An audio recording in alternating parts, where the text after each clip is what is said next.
suis en train de lire ce livre d'Éric Vuillard, 14 juillet, très intéressant.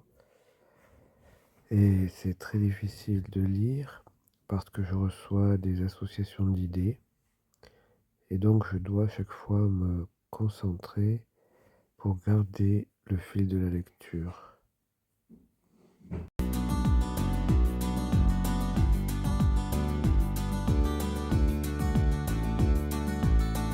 Alors, j'ai lu le passage où Jung rencontre Freud et il raconte un épisode paranormal.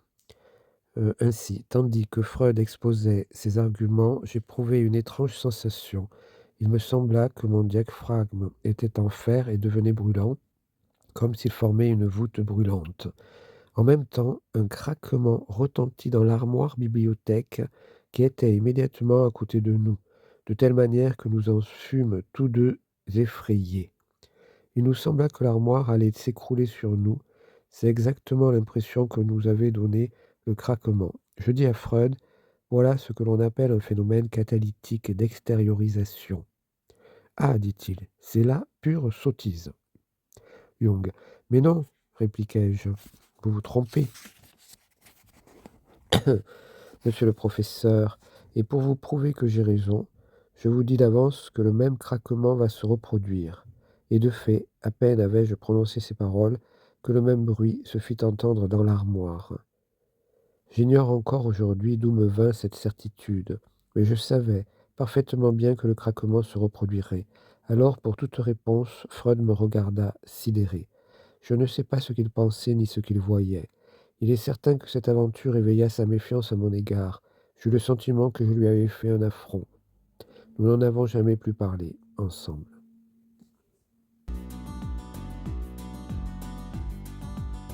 Alors c'est étonnant, Jung est vraiment sûr de lui, et on peut s'imaginer que ce sont ces énergies, leur énergie, qui font craquer le bois de l'armoire, ou alors des énergies qui sont envoyées par quelqu'un d'autre. Mais par qui ?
Je pars à Marignane voir la conférence de Jean-Pierre Petit.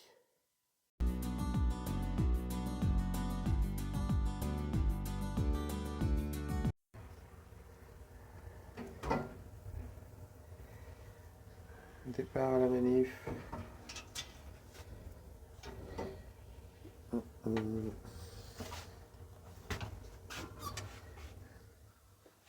Sésame, ouvre-toi. Sésame, ouvre-toi. Ça marche, ça marche, ça marche. Waouh. Ah, oui, quand même, Ali Baba. C'est parti.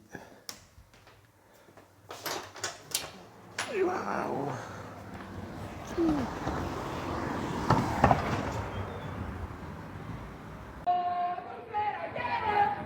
Essa, Boris Nassi,